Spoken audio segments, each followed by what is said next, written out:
Good morning, everyone.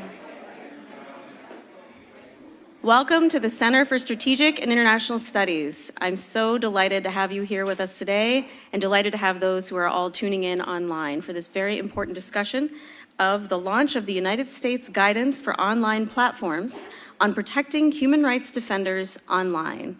I want to thank our partners in this effort, the United States Department of State, as well as Access Now and the Atlantic Council's Digital Forensic Lab for all of their support in putting this event together today. My name is Michelle Struck. I'm the Director of the Human Rights Initiative and the Humanitarian Agenda here at CSIS. And today, as in 2024, according to the Digital 2024 Global Overview Report, 5 billion active social media profiles exist in the world. As a percentage of global population, that is 62% of the world that is engaging in social media. Mobile phone users now are up to almost 70% of the global population, and more than 66% of all people on Earth now use the internet. So this issue is affecting the daily fabric of all of our lives as they change and become increasingly reliant on social media platforms for our commerce, our entertainment, our utilities even, and how we pay our bills, all the way to how we engage in networks. And people who are experiencing some of the positives of this are human rights defenders, but also some of the negatives of people who are the dark underside of the internet that's being used to track, threaten, target, and harm people, including human rights defenders, the very people that are upholding the values we all care about of human rights, democracy, and other important issues. And human rights defenders include everyone from members of NGOs and trade unions to environmental advocates and land rights activists, women's rights champions, and anti-corruption activists, and representatives of indigenous people. So really, some of the most important people that we rely on to fight for human rights are being impacted positively and negatively by this issue.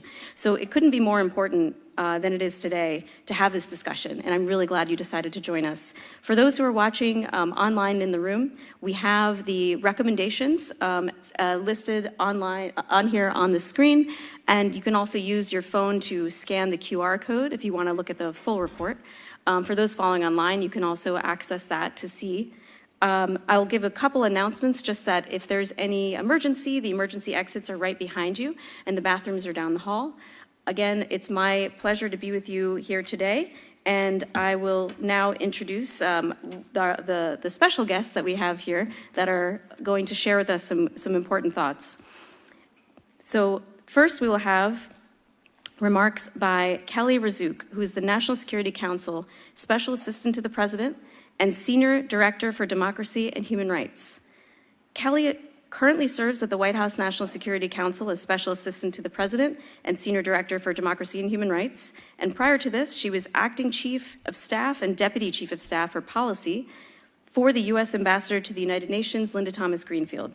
From 2018 to 2020, she was the Director of Humanitarian Policy and Advocacy for the International Rescue Committee, IRC, where she represented the organization at the United Nations. And she's held numerous U.S. government roles throughout her career, advancing key U.S. priorities at the UN in New York. She's also served as a human rights ambassador to Ambassador Susan Rice, and then as senior policy advisor to Ambassador Samantha Power, where she led key human rights initiatives for the Obama administration, including efforts to secure the release of political prisoners around the world. She's had a distinguished career as well as a civil servant, working in a variety of important State Department bureaus. And she has a Juris Doctor from DePaul University College of Law, where she was a Sullivan Human Rights Law Fellow. So I couldn't be more delighted to introduce Kelly here to the podium to kick us off with some keynote remarks. Thank you.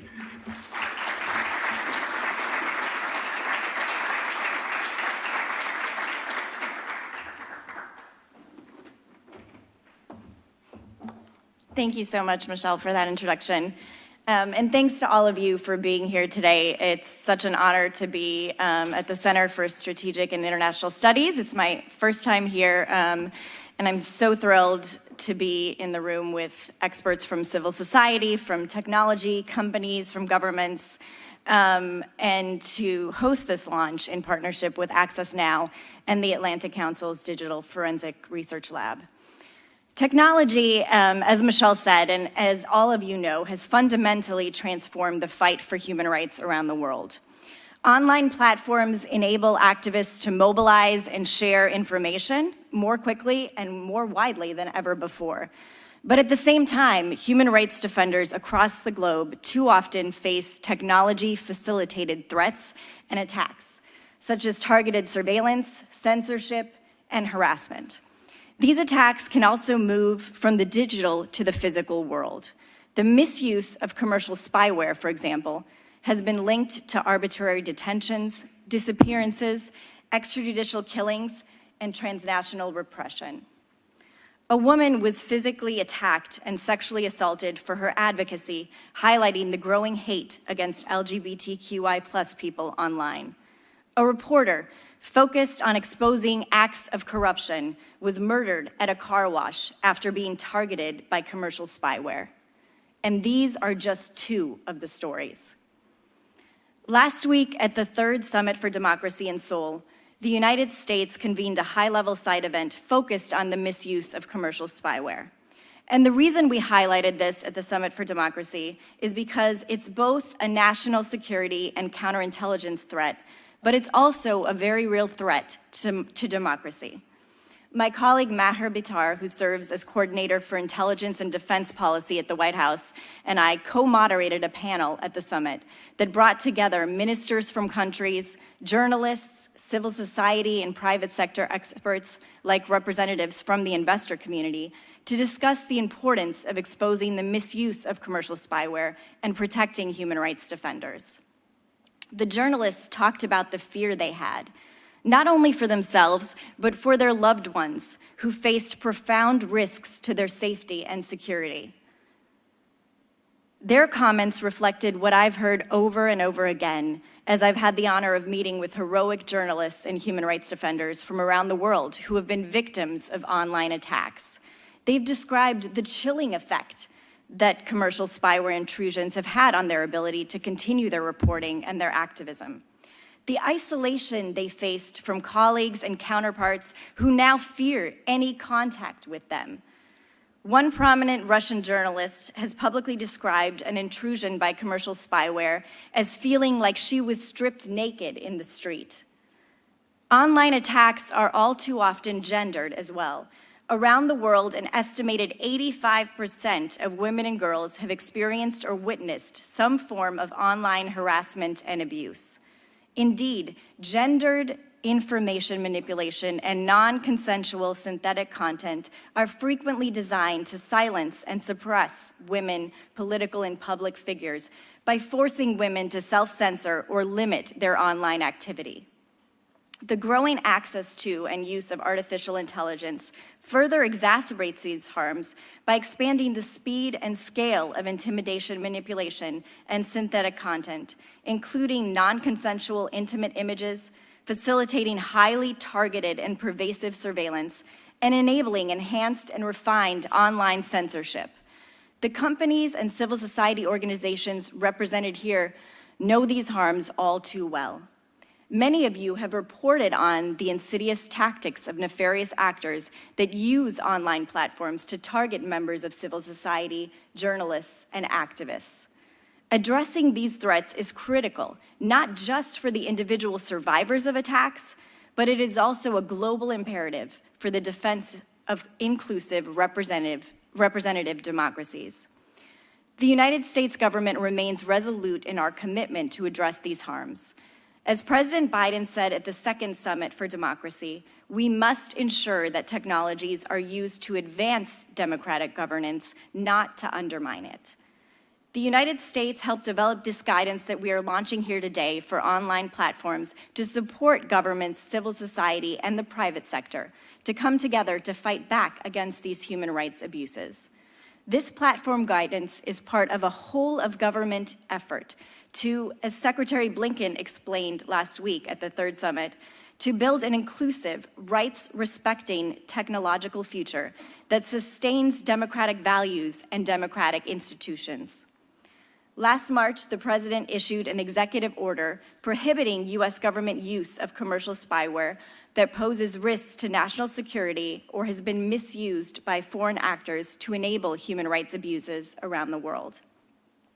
Over the past year, the United States has leveraged sanctions, export controls, foreign assistance programs, and visa restrictions to support victims and hold governments and firms accountable.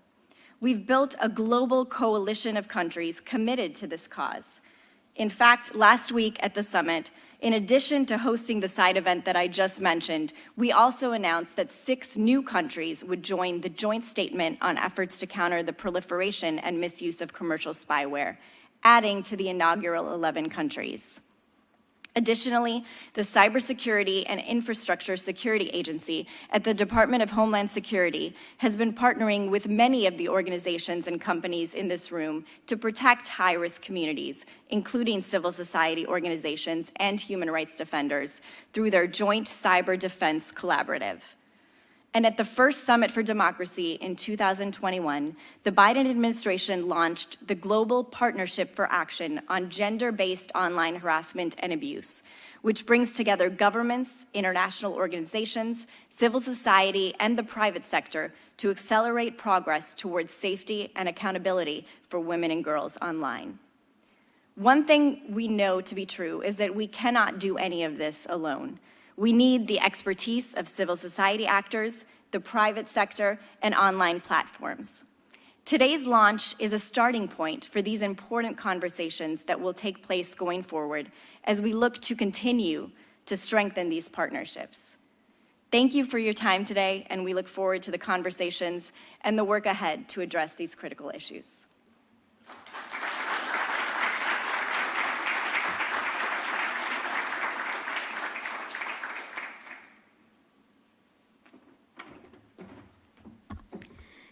Thank you so much. It is now my pleasure to introduce Ambassador Robert Gilchrist. He's the Senior Bureau Official in the Bureau of Democracy, Human Rights, and Labor at the U.S. Department of State. Previously, he served as Principal Deputy Assistant Secretary since September 11, 2023. He's a career member of the Senior Foreign Service class of Minister Counselor. His last position was United States Ambassador to the Republic of Lithuania from 2020 to 2023. Prior to being ambassador, Mr. Gilchrist served as director of the Department of State's Operations Center, deputy chief of mission to the U.S. Embassy in Sweden, deputy chief of mission to the U.S. Embassy in Estonia, and the director of Nordic and Baltic Affairs at the State Department's Bureau of European and Eurasian Affairs. And among his earlier assignments in his distinguished career, he was also the deputy political counselor at the U.S. Embassy in Iraq, chief of the political section of the U.S. Embassy in Romania, and a special assistant in the Office of the Deputy Secretary of State. So please join me in welcoming Ambassador Robert Gilchrist.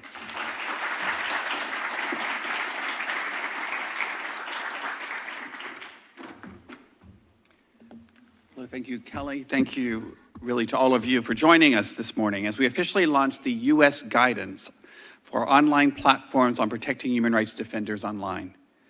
I'd like to extend my thanks to CIS, Atlantic Council, and Access Now for co-hosting this event, and to many of you in this room for your insights, inputs, and reflections during consultations we held over the last year as we developed this guidance. I'm Robert Gilchrist, a Senior Bureau Official in the Bureau of Democracy, Human Rights, and Labor at the Department of State. Human rights defenders, or HRDs as we call them, play an integral role in promoting and protecting human rights, and governments and private sector companies should take steps to protect HRDs and respect for the rights and values for which they so fearlessly and tirelessly advocate. The United States developed the guidance for online platforms we are launching today in response to the rapid growth of online threats against HRDs around the world. We remain resolute in our commitment to put human rights at the center of our foreign policy and to condemn attempts to silence human rights defenders' voices through threats, harassment, criminalization, or acts of violence. We are grateful that the EU shares this commitment and is working with us through the US-EU Trade and Technology Council to elevate the voices of defenders and underscore their essential role as individuals on the front lines defending human rights. On March 11th, we released the joint US-EU recommendations outlining 10 steps companies can take to better identify, mitigate, and provide access to remedy for digital attacks targeting HRDs. The U.S. guidance builds off those recommendations by providing specific actions and best practices companies can take to protect HRDs who may be targeted on or through platforms, products, or services. This guidance is addressed broadly to online platforms that host third-party content, but we also hope it can support collaboration within the broader ecosystem, including with civil society organizations who directly work with human rights defenders and act as trusted partner organizations to these platforms. I also want to clarify who this guidance is designed to protect. The United States defines human rights defenders as individuals working alone or in groups who non-violently advocate for the promotion and protection of universally recognized human rights and fundamental freedoms. Defenders can be of any gender identity, age, ethnicity, sexual orientation, religious belief or non-belief, disability status, or profession. Some HRDs identify more readily as journalists, labor leaders, environmental activists, community leaders, researchers, lawyers, or volunteer election observers. HRDs continue to face threats and attacks, including arbitrary or unlawful online surveillance, censorship, harassment, smear campaigns, disinformation to include gender disinformation, targeted internet shutdowns, and doxing. And online attacks often pave the way for physical attacks, including beatings, killings, enforced disappearances, and arbitrary detention. As threats to defenders and democratic values escalate and evolve, preserving safe spaces for HRDs to work online is more important than ever. As Kelly mentioned, the U.S. government takes a broad approach to protecting democratic values online. At the State Department and within DRL, my bureau, we are committed to supporting and protecting HRDs so that they can carry out their essential work without hindrance or undue restriction and free from fear of retribution against them or their families. In Washington and throughout the world, department staff maintain regular contact with human rights defenders. Our embassies have dedicated human rights officers who regularly monitor human rights developments, meet with defenders and their families, and advocate for our shared principles. Over the past decade, the department has provided $60 million to directly support almost 10,000 human rights defenders from more than 130 countries and territories. From journalists to anti-corruption actors and environmental defenders to labor activists, this often life-saving assistance has enabled over 90% of recipients to safely return to their work. While we are committed to enabling the work of HRDs and CSOs as a government, this is a collective responsibility. Online platforms provide important tools and services to enable the work of HRDs, and they can do more to help them do that work safely.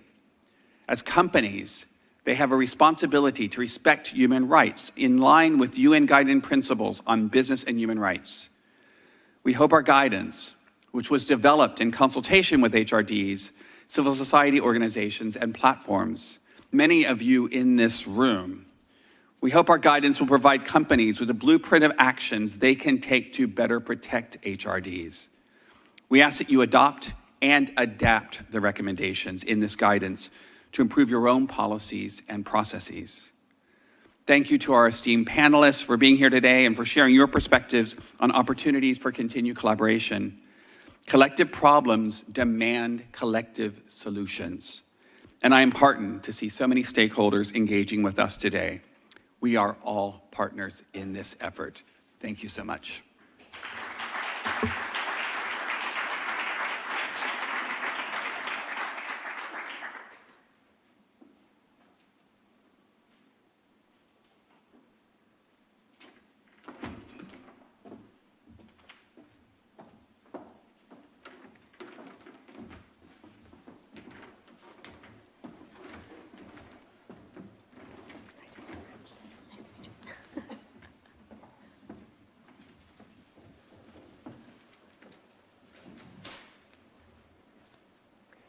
Thank you, everyone. I'm now very pleased to introduce our distinguished panelists. who will have a moderated conversation that I will moderate with each of them. And then we'll have about 15 minutes at the end to have a question and answer session. You can raise your hand in the room if you'd like to ask a question, and we have a microphone that will be coming around to you. If you're online watching, you can submit a question, and I will be able to see that question and ask it in the room. So we have full participation, hopefully, from both online and audience members here. So without further ado, I will introduce the distinguished panelists. So starting here to my left is Jason Pielmeyer, who's the Executive Director of the Global Network Initiative, or GNI. Jason leads a dynamic, multi-stakeholder human rights collaboration, building consensus for the advancement of freedom of expression and privacy among technology companies, academics, human rights, and press freedom groups and investors. Prior to joining GNI, Jason was a special advisor at the U.S. Department of State, where he led the Internet Freedom, Business, and Human Rights section in the Bureau of Democracy, Human Rights, and Labor. And in that role, he worked with colleagues across the U.S. government, counterparts in other governments, and stakeholders around the world to promote and protect human rights online. Next to him is Wee Pyu Mint, the Asia Pacific Policy and Analyst at Access Now. She has been working as a digital rights activist in Myanmar for about 10 years and has previous experience in political advisory, media, and communications. Wee Pyu has served as one of the leading persons in Myanmar organizing the Myanmar Digital Rights Forum since it was first held in 2016, and it was the cornerstone for the digital rights movement. Then we have Alex Walden, who is the Global Head of Human Rights for Google. Alex Walden is Google's Global Head of Human Rights and Free Expression. She builds partnerships to promote free speech and expression and to combat internet censorship and filtering across the globe. She also coordinates policy and strategy around these issues for the company. Prior to joining Google, Alex worked at the Rabin Group, Center for American Progress, and now Legal Defense and Education Fund. She also has served as a law clerk for the U.S. Senate Committee on the Judiciary and for the House of Representatives in the Committee on the Judiciary, Subcommittee of the Constitution, Civil Rights and Liberties, and worked for the U.S. EEOC, U.S. Department of Labor, and Bay Area Legal Aid during law schools. Thank you, Alex, for being here. And last but not least, I have Cheryl Mendez, who is the Senior Program Manager of Freedom House's Emergency Assistance Program. Cheryl has worked for over a decade advocating for and providing emergency assistance and logistical support to human rights defenders and journalists at risk worldwide. In her role at Freedom House, she provides support to human rights defenders and civil society organizations who are at risk due to their human rights work. Prior to joining Freedom House, she worked with the Committee to Protect Journalists, founded the Crimes of War Project, and helped launch a Culture of Safety Alliance, an unprecedented collaboration between news organizations, press freedom NGOs, and journalists to promote journalist safety. Mendez is also a widely published photojournalist who has trained journalists and documentary photographers in the Middle East, North Africa, and Europe. So thanks so much for this discussion today. I wanted to start with a couple questions to help set the stage for the participants that are watching and here in the room. So I'll start with Alex and then Jason with a question. You've worked closely with the private sector on addressing these human rights risks associated with technology for a number of years, and therefore have this very unique perspective on how companies have worked to address threats to human rights and human rights defenders over a period of years. So what would be interesting, I think, for the audience is to know, how have you seen these risks change over time? Are there private sector actions that have worked really well in combating these issues? And are there any hard lessons learned that you can share? If you want to say if there's common standards today that maybe you pushed for that once seemed unachievable, really help us understand that journey of how the kind of situation has changed over time and how you think these guidance fit into those broader efforts. So Alex, I'll start with you. Sure, thanks. Thanks for the question. And thanks for including us in the conversation today.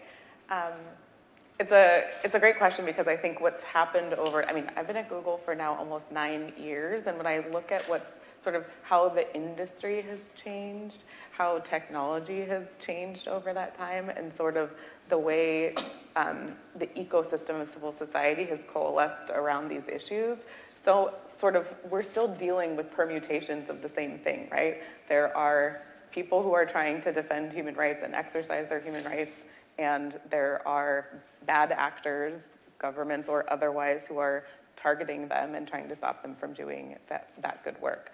So sort of that the quintessential problem remains the same, but the tools available to bad actors have certainly evolved, and the tactics that bad actors use have also evolved. So teams within companies have, over time, I think, become more resourced to look at these things and kind of become attuned to tracking, and we've developed intel teams inside of companies that are looking at how are bad actors trying to manipulate our technology and our platforms to harm, in particular, our vulnerable users.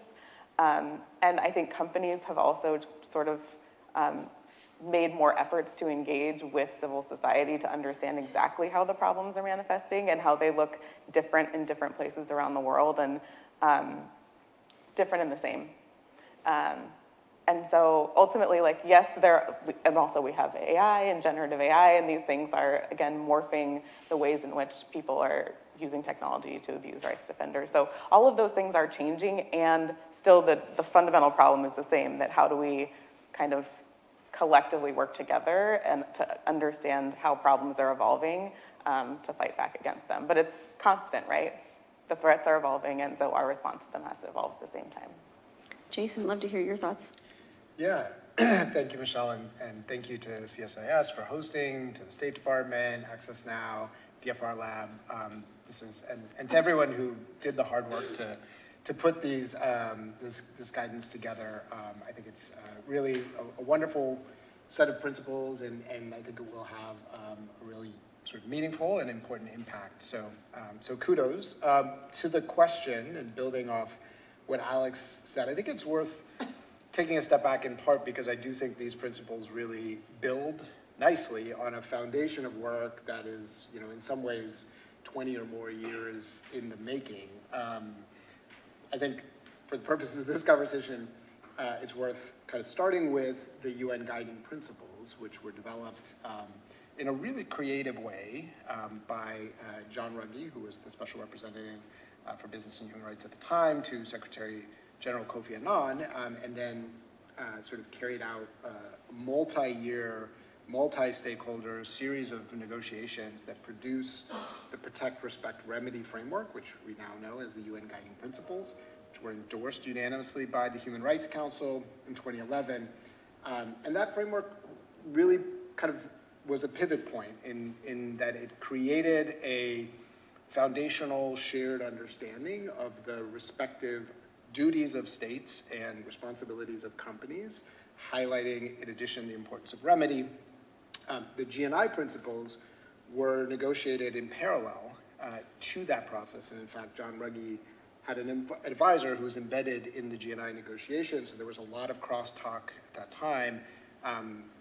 The GNI principles came out of a series of incidents that were the result of persecution of human rights defenders using data that had been given to a number of authoritarian governments by U.S. tech companies. And so the concerns about human rights defenders, I don't think that was a term that was necessarily used at that point in time, but the sort of underlying situation of journalists and activists who were trying to use these new technologies and tools to do their work, being threatened and persecuted as a result of that, was very much what animated the GNI principles. So we have the UN Guiding Principles, the GNI principles sort of applying specifically to the tech sector. And since then, over the last 15 years, we have seen, I think, a tremendous growth in terms of the amount of attention, the amount of resources that are putting into questions around technology and human rights. So Alex mentioned that a number of tech companies now have put more time and resources into this. At GNI, we have a set of principles and implementation guidelines that our member companies like Google commit to implementing, and then we have a kind of unique assessment process that holds them to account to those commitments.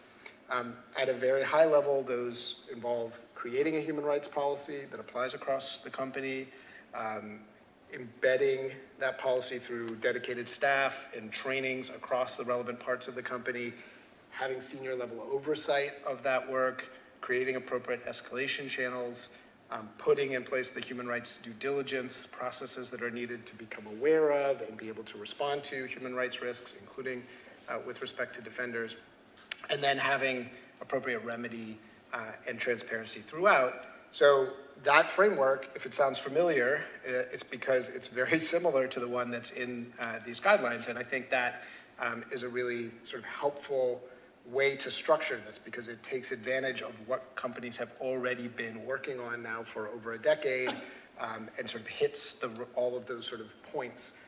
So that coherence, I think, will be really useful in terms of the ability of companies to take and implement this guidance.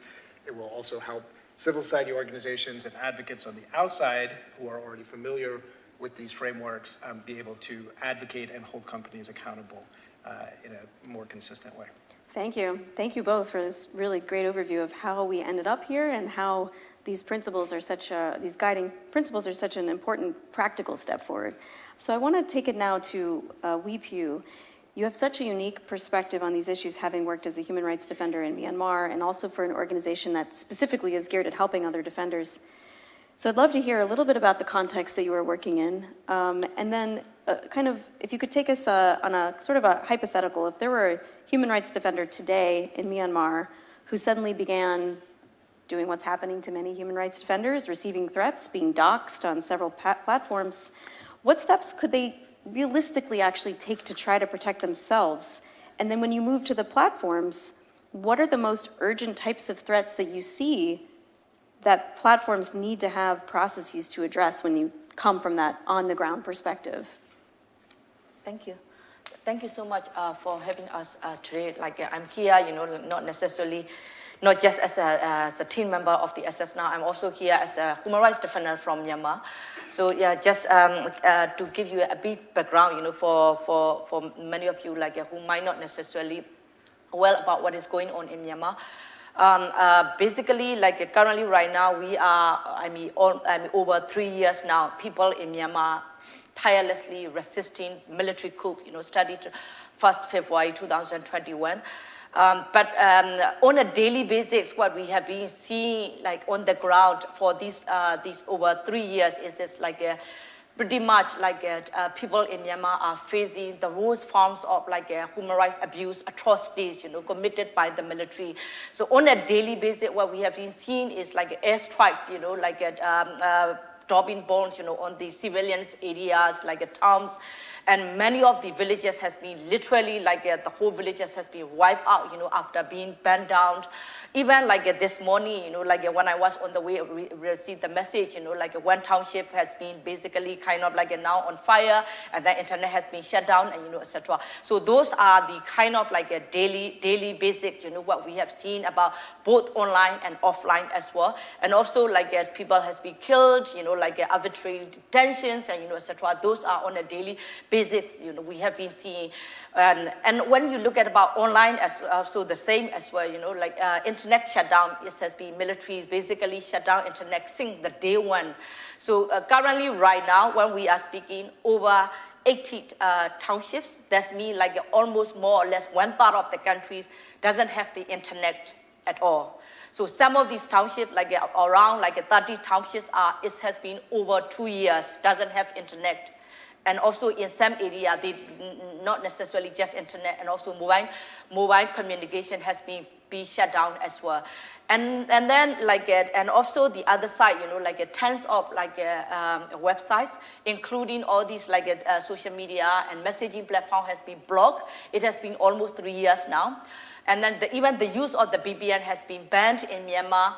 And then the other side, when you look at about it, the military has been trying to use different tools. We're trying to abuse all sort of digital tools to be able to extend, their surveillance ends, You will see about it, they have been abusing, all sort of data collected from a study from the CCTV footage, or even including SIM card registration data, biometric data they collected through these EID project, a unique ID project, and etc.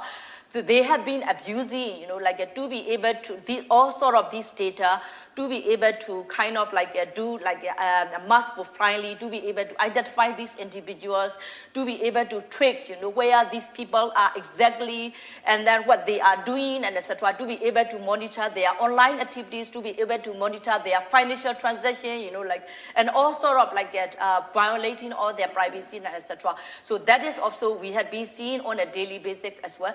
And also at the same time, the military has been kind of actively monitoring, all these social media, because even though they ban social media and also messaging platforms and etc., people trying to find a way, to be able to connect it and etc. But they are still monitoring all these digital footprints happening across different platforms, and doxing people, abusing people, and we have been seeing about literally this was what we have been seeing part of kind of the campaign of terror. That's what basically what we are seeing. Properties has been confiscated. People have been arrested, and arbitrary detention has been happened. Even Kelly, just 2 weeks ago, one of our close friends was basically got killed. After get out, he was arrested, and then there was on that day was the trial, and then right after the trial, we didn't get information, where she was taken and etc. And then a few days later, on the way back from the court, she just got killed. So those kinds of information we are basically kind of seeing on a daily basis. This is the level, the threat level, the risk level about the people in Myanmar are experiencing. And then here we use this human rights defenders, the term human rights defender. But thank you, our keynote speaker, he also defined it a human rights, the term a human rights defender as well. But in Myanmar, majority of the people in Myanmar are currently right now, basically kind of they are standing up, they are taking the key risks, to be able to defend their rights, to be able to defend the rights of their generation, They basically, so when we talk about sometimes, when we talk about the terms of the human rights defenders and etc., particularly in Myanmar, pretty much every individuals are human rights defenders, and the risks they are having, the risks the threat level, they are experiencing is pretty much the same, more or less the same level, on a daily basis they are facing it. For example, even the public school teacher and also the school children, who are boycotting public school system, which is under the control of the military. They refuse to attend the class. They refuse to go back to the public school. They are arrested. Many of them are even got killed as well, just for refusing the school system, controlled by the military. This kind of a threat level. You don't necessarily need to be a kind of a politician or high-profile human rights, but even on these students, school children can be basically kind of be targeted, and monitored, and their activities has been monitored, and etc. So back to the question level. So I closely work with the local groups who has been monitoring on the digital rights abuses and etc. So we closely, this is pretty much a small group, and then this group also we have a kind of a network with the extended civil societies and labor unions and the student unions and etc. So this on a daily basis, the message we receive is this: if somebody got arrested from any of these networks, they alert to us. Because they want a kind of their digital footprint, their accounts to be taken down, and etc. If that person has a Facebook account, they want to secure the Facebook account, Facebook page, Telegram channel, and even if they have a Gmail, they would like to access it. So basically, this is the kind of messages on a daily basis we receive. Whoever from this network got arrested, they alerted to us with their URL, etc. Can you please help us, secure these accounts and etc. So that was we basically kind of collaborate with the others digital rights group, and also access now also a helpline, and also collaborate with these different platforms and etc. So those are basically kind of I will say about it a step, but not necessarily kind of mitigate the risk. To mitigate the risk means only we basically kind of took these steps. Only after somebody got arrested, we got notified, right? Do we make sure about it? They are kind of like a digital communications has been secure, and also the network, they involved and etc. are secure and etc. So those are kind of like the immediate steps, we have to take it, right? The other one are basically kind of like we collaborate like our organization and also like others, the digital rights organization, we closely work. So we also work around on the mitigation plan as well. That is also somewhat we engage with these different platforms, to make sure about it, like we can able to kind of like foresee, what are the risks and what are the mitigation plan. Do we able to inform to these like human rights defenders and also media, journalists, and etc. So basically, those are kind of like a day-to-day work. We have to take, and also this is also a need of like a collaboration with these like a rider, like a stakeholders, including the platforms as well. Yeah. Thank you. Thank you so much for your work, for the work of the human rights defenders that you are in contact with, that are facing these conditions every day. It was so powerful hearing what you just said, because you had in it both the fact that authorities block the internet, which is a lifeline to people, and mean defenders can't access tools that they need. At the same time, isn't that an indication of how powerful it is as a tool for human rights defenders? So I heard both of those in your statement. And then the idea that it's used, these platforms are used to track and monitor people, I think it really raises a good question for you and for Cheryl about this reporting, this secure and accessible reporting channels. I know it's extremely complicated, because even when someone takes a step to send that message in something that could be monitored, they're putting themselves at risk.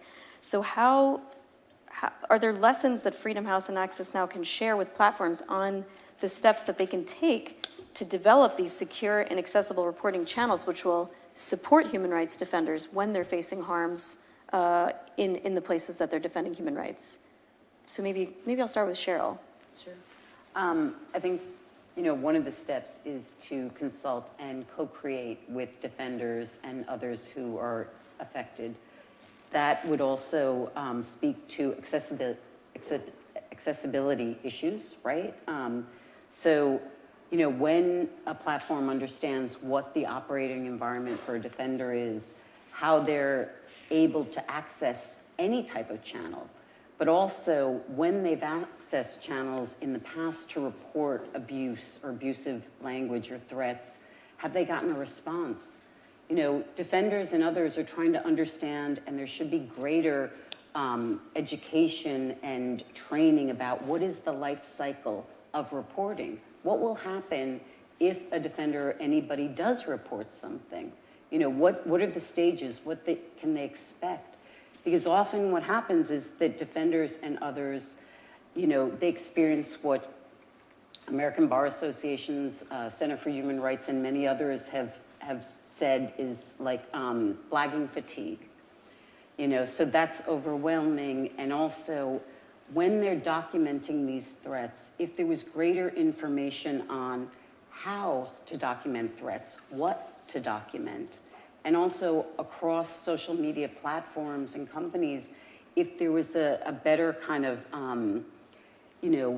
approach where if a defender is attacked, including across multiple platforms, is there a way that the reporting process can be streamlined so that they're not starting from scratch every single time that they may be, reporting something to one or the other of a channel? This is also really important because, as we all know, from both defenders who are at risk and others, that when something happens offline, and then when it happens online, and if it goes offline, and if it also leads to the criminalization of defenders or different types of legal harassment because of these, orchestrated campaigns to defame them, discredit them, both in the public eye, when that happens, whether governments or other actors can use that to then bring these frivolous and worse suits against them, or to charge them, or to jail them, which also takes them out of their human rights work. It affects their families. The costs are, extreme depending on, let's say, if it's legal action. And also, even with legal action, the life of a case, even if something gets dismissed, those costs and the psychosocial impact, is tremendous. And again, it has consequences for their family members and others. I think it's very important for, whether having secure and accessible channels, that people know where the points of contact are, offline and online. Because, for example, there may be defenders who don't have an online presence, who are still attacked online, whether they're indigenous defenders or many other defenders. And if there isn't an understanding of what are the clear channels, who are the actual points of contact, if a defender is going to be able to report, then are they able to have contact with human beings, who are trauma informed, who may be able to give, kind of real-time response, or at least help them to understand what are the steps, and again, how they're documenting things like that. That also includes the need for resourcing, local and national networks and civil society organizations, and training of trainers. Again, because, with the way one reports and how they document, when defenders and others are going through this entire process and effort, and they've already been put under, really difficult psychological strain and stress and, and threats, every type of threat that's been described. Defenders are reported to us when they're asking for emergency assistance or to other networks. Because we don't work in isolation. If a defender is a land, environment, indigenous rights defender, a journalist, et cetera, there are a variety of different networks. But one of the things that we and our partners do is that we're trying to bring those networks across, in the same spaces.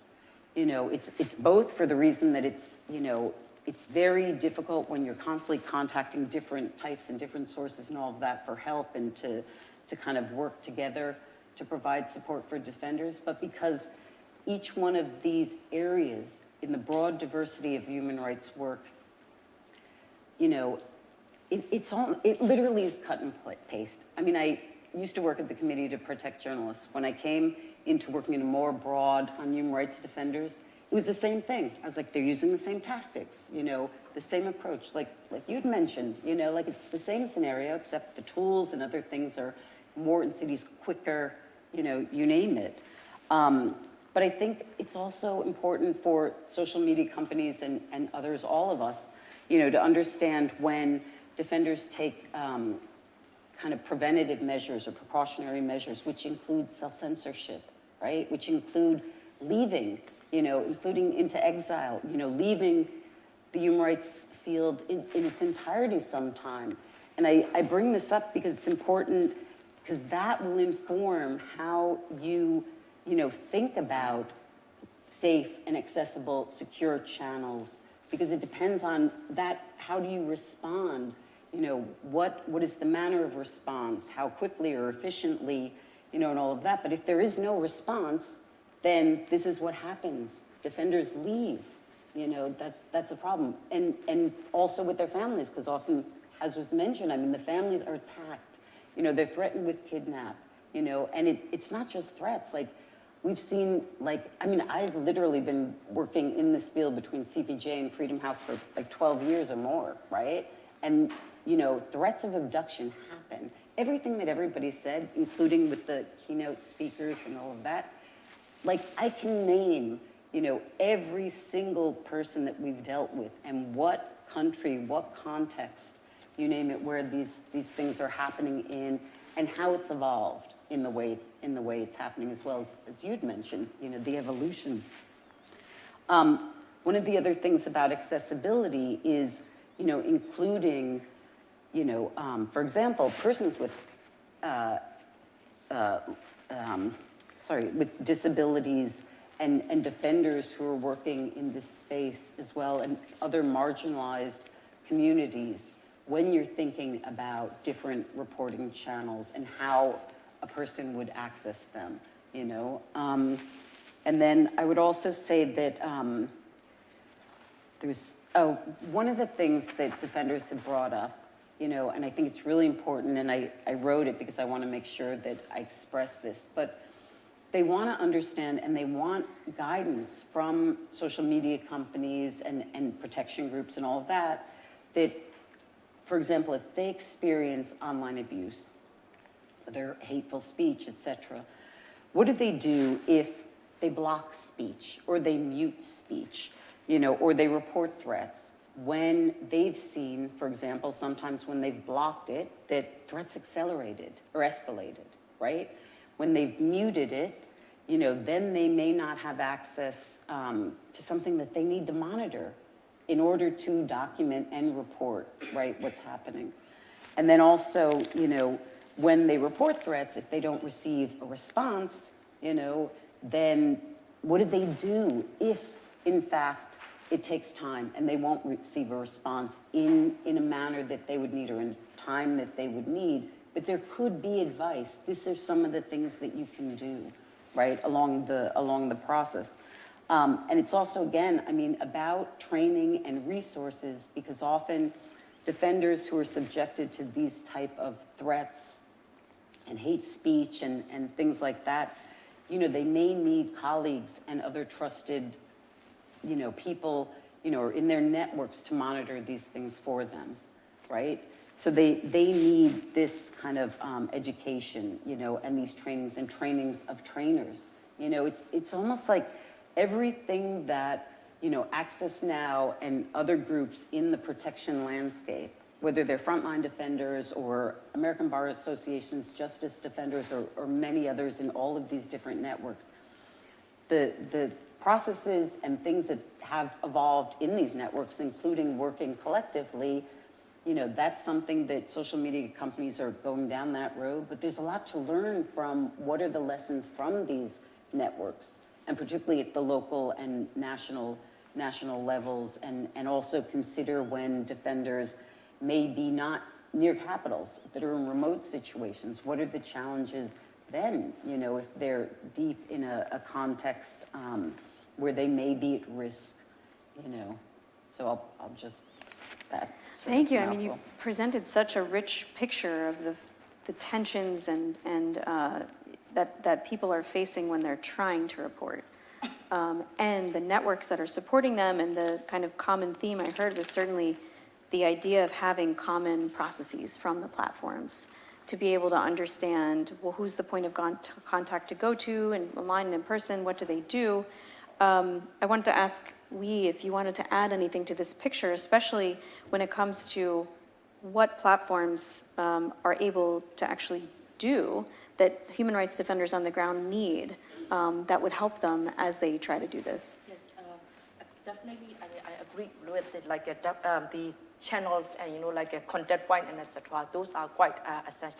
Especially the issues, like human rights defenders on the grounds are kind of changing, quite constantly, and also from one country to another, the risk level and the situations are quite different from one country to another. So that's why kind of platforms, they have a global policy and one policy fit for all and etc. It doesn't really work in reality. So that's why we actively encourage all the platforms to engage with the local CSO, local activists, and to be able to first is identify the risk level and also to be part of the mitigation plan, right? So currently, right now, to be honest, we have even Myanmar is I would say about it because we have not necessarily just 3 years ago, even kind of since last decade, we have a number of issues like hate speech, genocide and etc. So that's why we kind of, I would say about it got it some sort of international attention and also attention from these different platforms and etc. But still, I would say we have very few platforms who are regularly engaging with the CSOs on the ground. So that definitely need to change. And also, the thing is like and also the other thing like what we have been seeing about it, like normally what the platform usually does are more about kind of like addressing the kind of like threats, like they are experiencing, the human rights defenders on the grounds are experiencing, etc. Oftentimes, we don't really see it that much, like a proactive approach, part of this like a mitigation plan, right?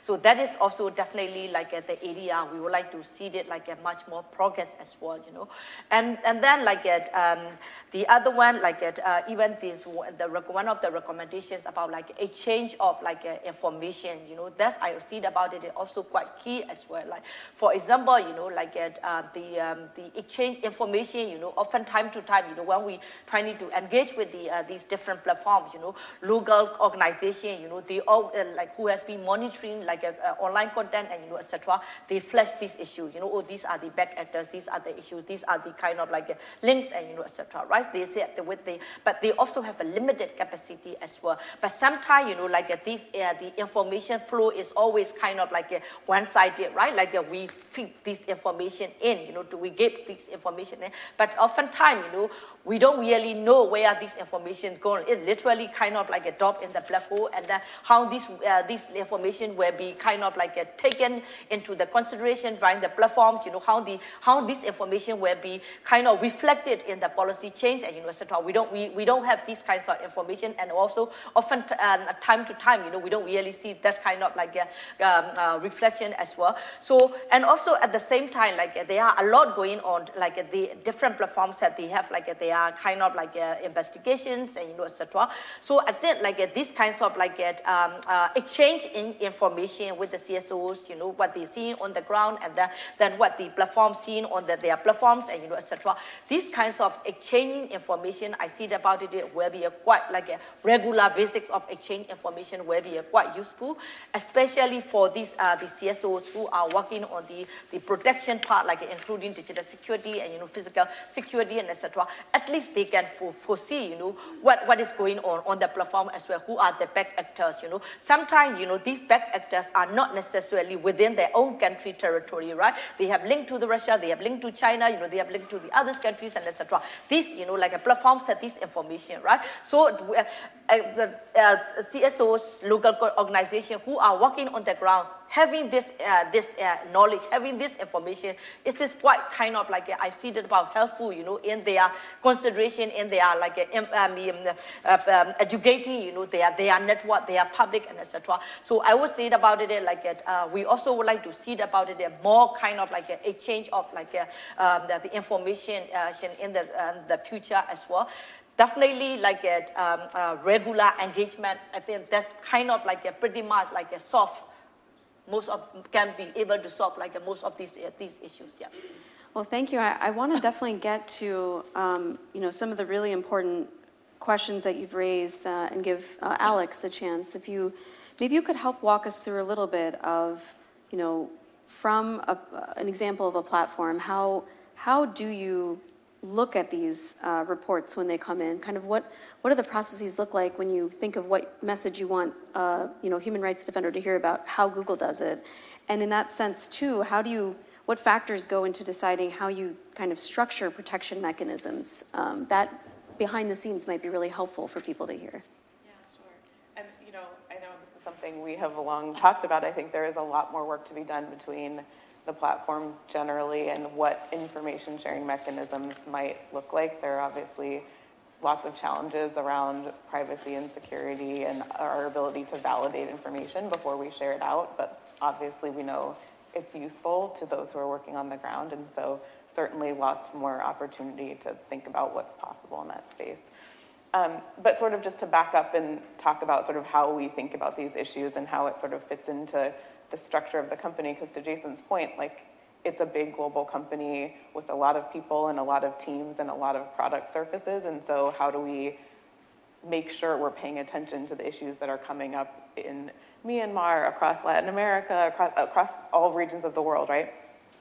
So I think first, it really, we do have to focus on security by design, and that means that our teams that are focused on looking at threats and understanding the threats that are coming at our platforms all day, every day, are informing how we are building all of our products. Because at base, like, in a perfect world,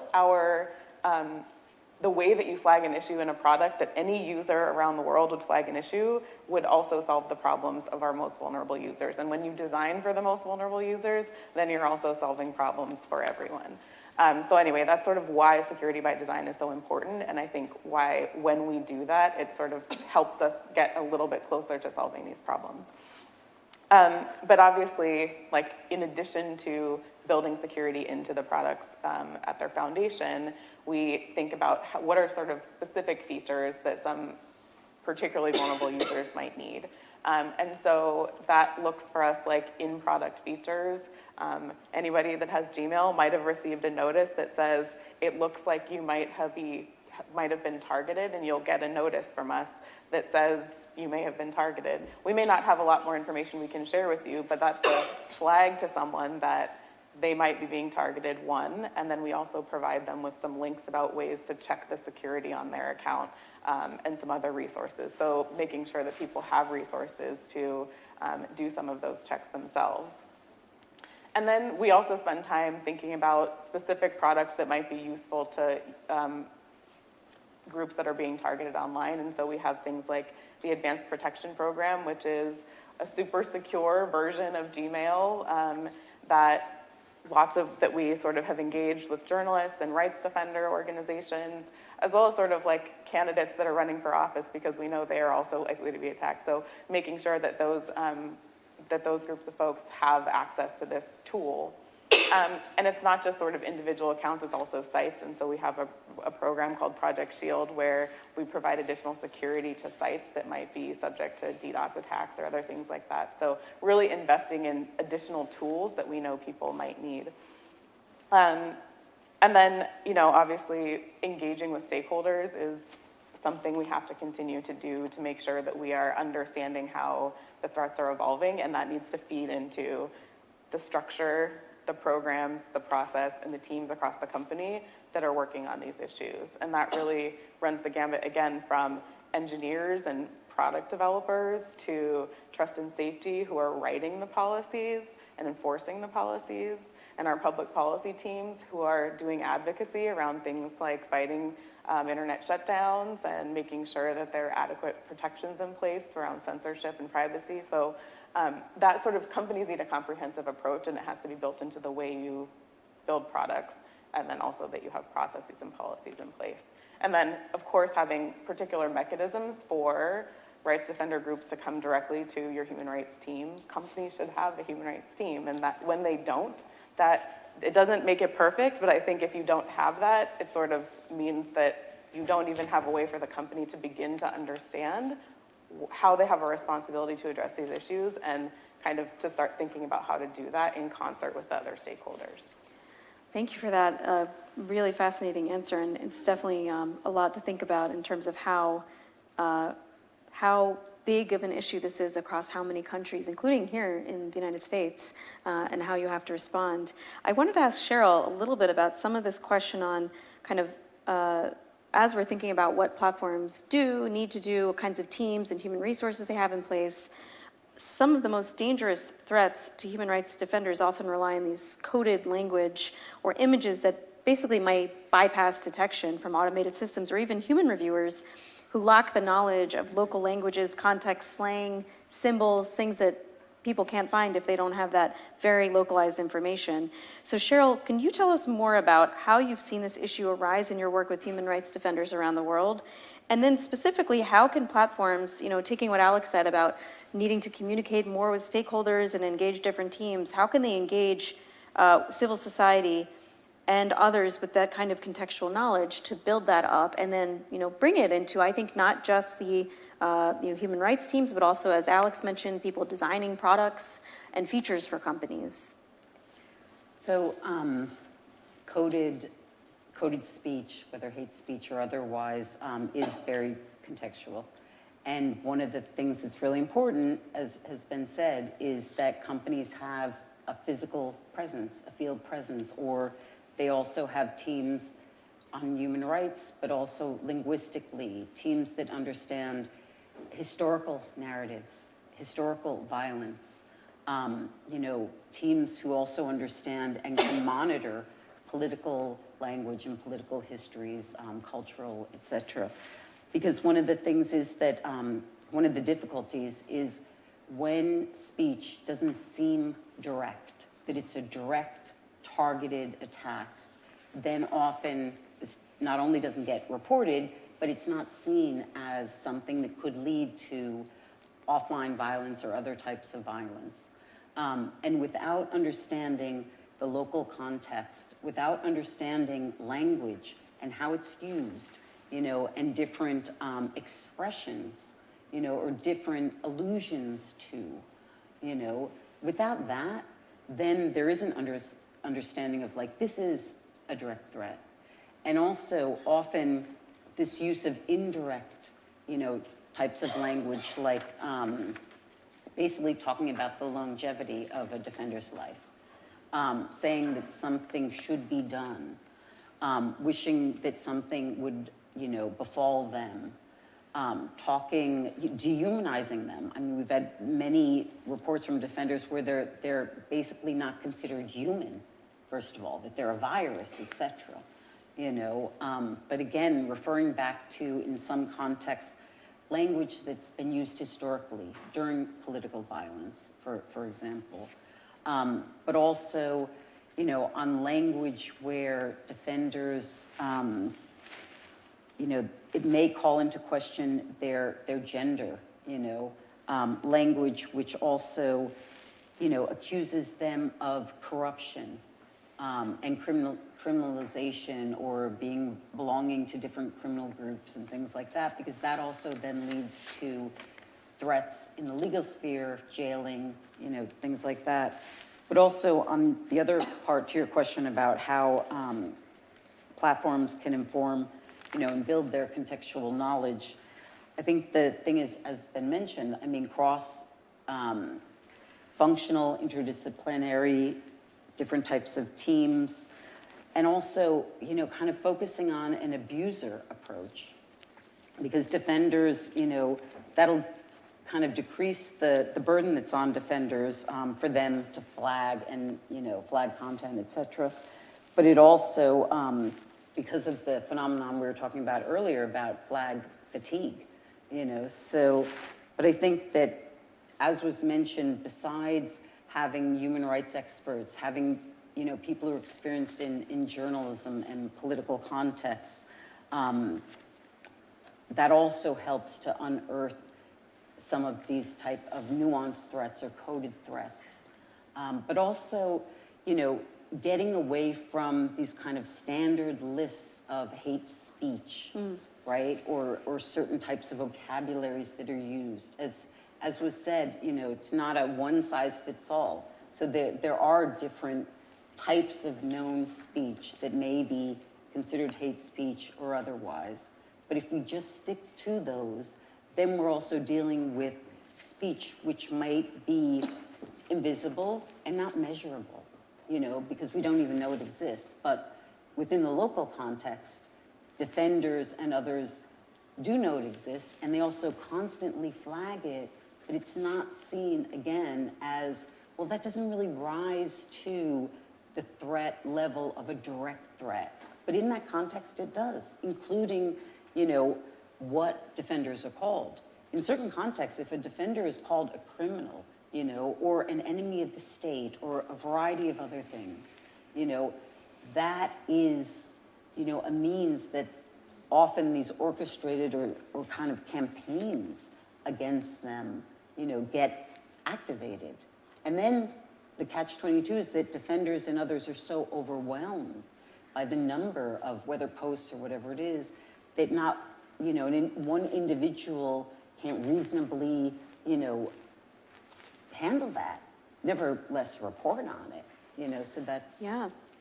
Well, thank you. I think you've really raised such important points for platforms to consider, and hearing a couple themes in that, hearing the need for that very specific human rights defender, localized community level engagement.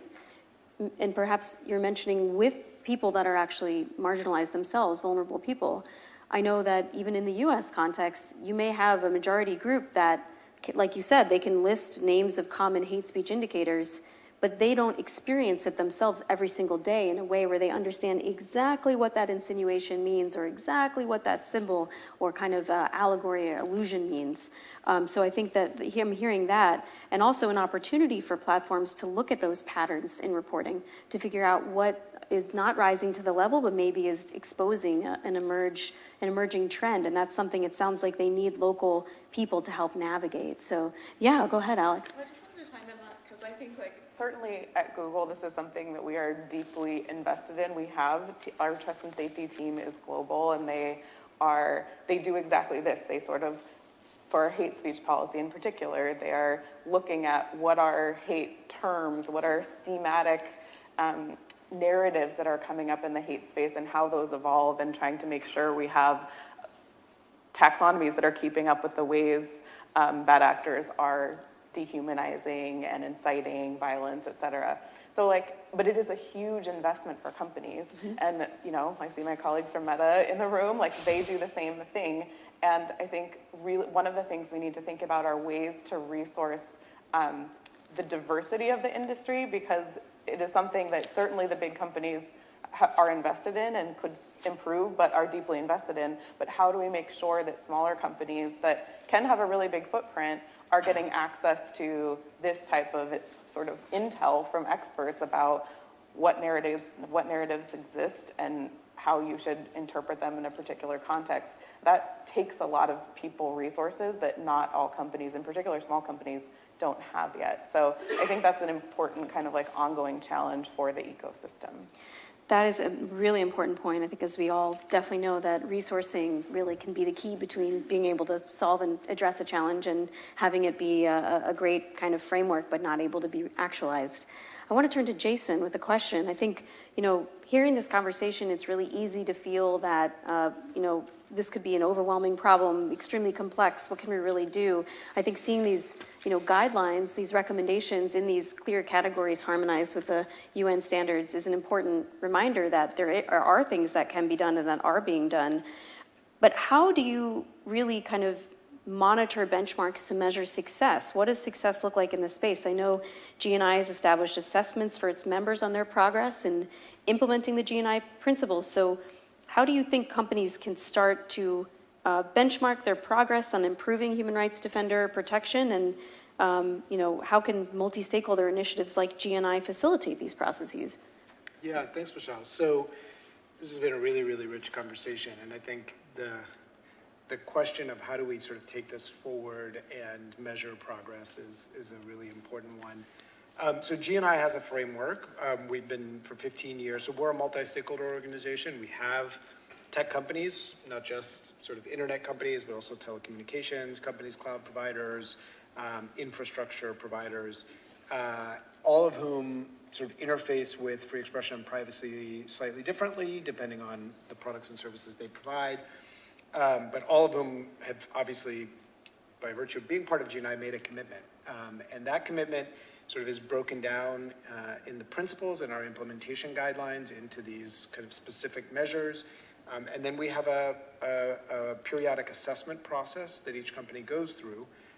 And in that process, the company will bring in an independent third party, which we accredit, to review the steps they've taken against each of the categories of obligations, and document that. And they do that by looking at the sort of internal paper trail of what systems and policies are there, not just the public-facing ones, but the internal ones. They talk to key employees from sort of senior level management all the way down to the people in the field who are kind of interacting with and dealing with threats on a daily basis. And then we look at case studies, so actual examples of how free expression and privacy challenges manifest. And we place particular focus on the interaction between companies and governments because that's where a lot of these threats manifest. So all of that goes into a report, which then is shared with our multi-stakeholder membership for review, discussion, and recommendations. So we evaluate companies against a benchmark, which is good faith implementation with improvement over time. And this cycle repeats. Recommendations that are provided to the companies then are reviewed at the next assessment in order to make sure that there is progress happening. And so that improvement over time concept, which is also baked in to this guidance, I think is really critical. But having a concrete framework and process to be able to measure improvement is really important. And improvement, of course, can mean lots of different things. I think what's interesting today is the fact that we are now seeing a number of emerging laws and regulations that are effectively taking a lot of these recommendations and guidance from the UN Guiding Principles, the OECD guidelines, and baking them into hard law. So we have things like the Corporate Sustainability Due Diligence Directive, which is in the process of, it seems like, passing in the EU, which applies to all companies of a certain size with a certain presence in Europe, regardless of sector. And that basically is a mandatory human rights due diligence law that will require covered companies to conduct human rights due diligence and demonstrate how they are doing that, how they are addressing the risks that they uncover through that. Then we have tech-specific regulations like the Digital Services Act, which apply in particular to segments of the technology ecosystem. And there are obligations for all kinds of different companies, but the very largest online service providers and search engines have to go through a pretty rigorous risk assessment process, and they have to have that audited by a third-party auditor. And so there are sort of these elements of the human rights, business and human rights framework that are now being codified, which hopefully will mean that not just the very largest providers, many of which are members of GNI, who've kind of already been doing this through a framework of sort of co-governance, but also the smaller providers, the providers who haven't committed as much to human rights as a policy or as a practice, will now have to sort of raise their game, at least to a sort of minimum level, and over time, hopefully that floor will rise. A lot of questions about how this is going to work in practice. We can get into that if you'd like. I do want to say that I think there's, just taking stock of a lot of the conversation and knowledge and experience that's being shared here, I think when we think about human rights defenders specifically, it may be helpful to kind of understand that there's sort of two types of defenses or actions that companies can take to help defend against attacks. Wefu really, I think, poignantly pointed out how in Myanmar, basically the entire civilian population is become human rights defenders, right, in one way, shape, or form. And so their individual account actions are not, there's no way you can sort of do that for every single person using a service in Myanmar. So that's where it's really important to have kind of general corporate practices that can protect against threats.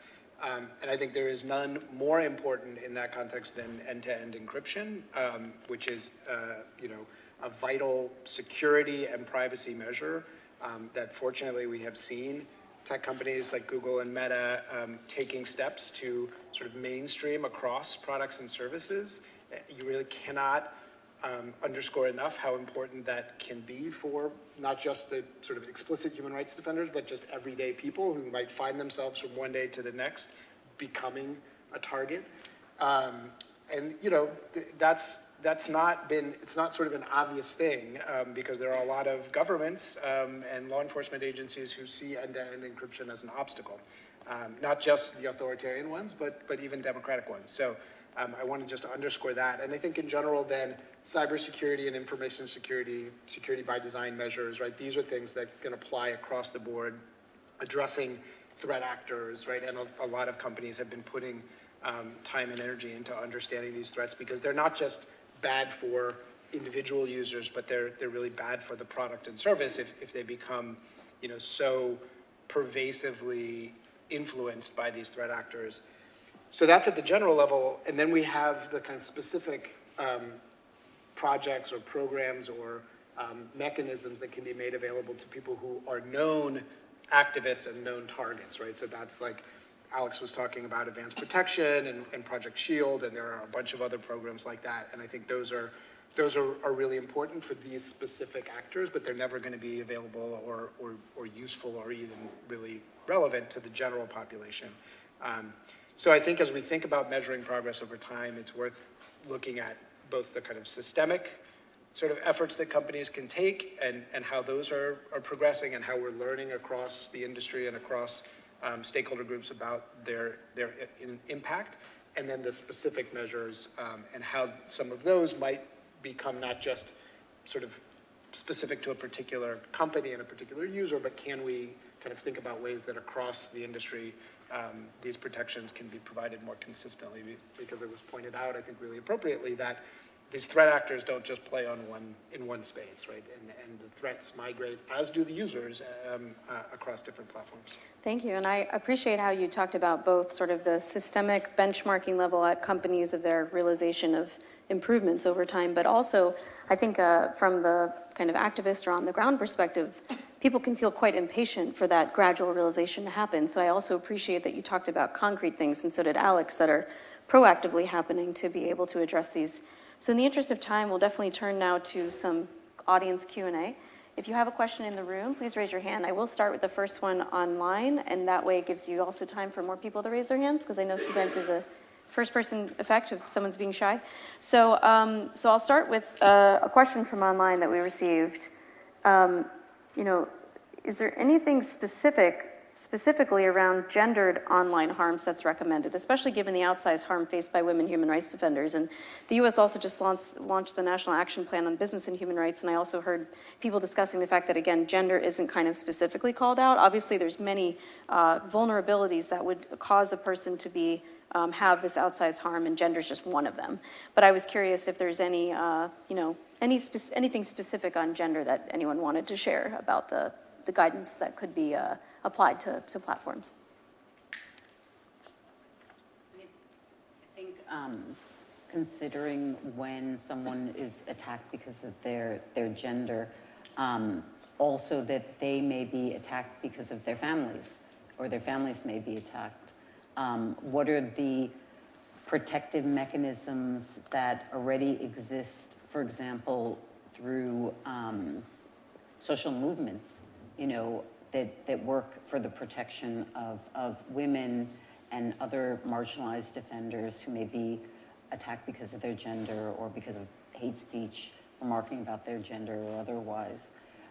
So I think the thing is that it's really important to look at who is working within this area, because they've also had a lot of experience on what gender-specific attacks and threats and protection and mitigation, all of that looks like, because it's also not something new. I mean, women who identify, and people who identify as women and others who are marginalized, a lot of this is already down a road quite a way, But again, the threat actors are using different means to go after them, and in many cases they go after their families. And on support, let's say if somebody needed to relocate for their safety because of threats, often some protection measures don't work because it doesn't consider their family or other people around them who may be at risk. But also,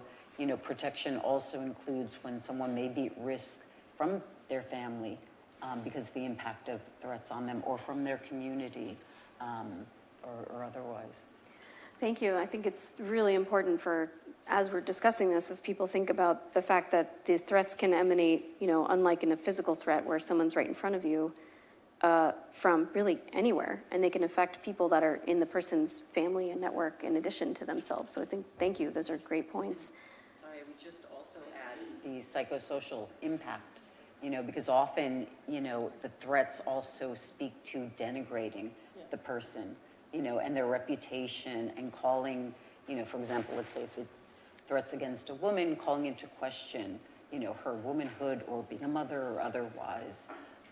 So again, I think psychosocial, both in remedy, in responding and understanding the impact that this has on a person, besides the fact that they may not be able to navigate online or otherwise because of threats, but just literally from every sphere close to a person, themselves, their family, friends, how it goes out, their society, etc., how this may impact those different relations and how they can navigate, including offline in the physical world. Well, thank you. I'll turn to an audience question.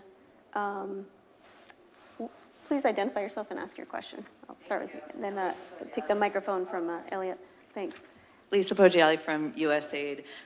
Thank you so much for this panel. It's been really wonderful and instructive and rich set of conversations, and really excited about the guidance as well. I wanted to go back to something that Cheryl, you said earlier, which really struck me about the lack of coordination between platforms on the ground and how that affects human rights defenders.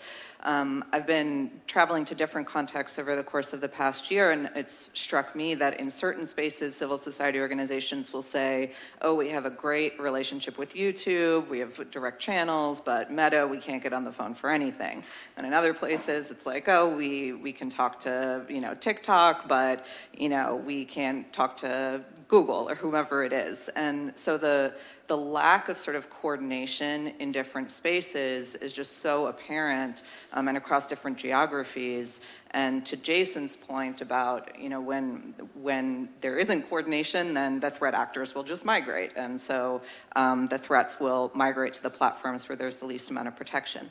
So the question being really for Alex mostly is, to what extent are there conversations being had among different platforms about generating some kind of more streamlined approach? And also to the point about resourcing, right? It seems like that would be smarter from a resourcing perspective to cooperate with one another on the ground. And what are some of the barriers that you see to that happening? So I think, there's a lot of conversation that happens among the companies, in particular the GNI companies, around how do we learn from one another's best practices about how we're engaging with intermediary organizations and with organizations on the ground, sort of in particular localities or globally, and what programs we have to do that, and kind of, our best practices around implementing those internal guidelines. Some of the things I think that are ultimately like some of the barriers to more coordination are that the platforms aren't necessarily similarly situated in any given country, right? So the user base, the company's sort of market share, et cetera, all those things look really different, and then the way people are using our platforms can look different, and so we won't always sort of have the same amount of resources or energy or approach to put into something at a given time. And obviously, as we've talked about, that can certainly evolve, and things that might be a priority at one time might become less of a priority as the situation changes or as our user base changes somewhere. But that just is a reality of how and why it might look different for different companies in a particular country, because our services just aren't being used in the same way. And so our approach to managing the issues might look a little bit different. Well, thanks. We are unfortunately at time for this, and I want to let you all get out of here. I felt a palpable sense in the room of how many questions I think we wished we could have asked. I have definitely a few more here online. I want to thank all of our panelists for all the work they're doing from each place they sit in advocating for greater protections for human rights defenders. I want to thank the State Department for releasing these really incredible concrete recommendations for online platforms for protecting human rights defenders. And of course, to thank the Atlantic Council and Access Now as well for their support and partnership of this. We will be continuing these conversations. These are important topics. So you can always contact us at the Center for Strategic and International Studies. We're the Human Rights Initiative. If you want to see more of this kind of content, if you have more questions. But it's certainly an important issue that affects people from the bottom all the way to the top of our society in terms of decision makers and those that are on the front lines fighting for human rights. So thank you again for coming today. Please join me in thanking our panelists and our keynote speakers for a great discussion.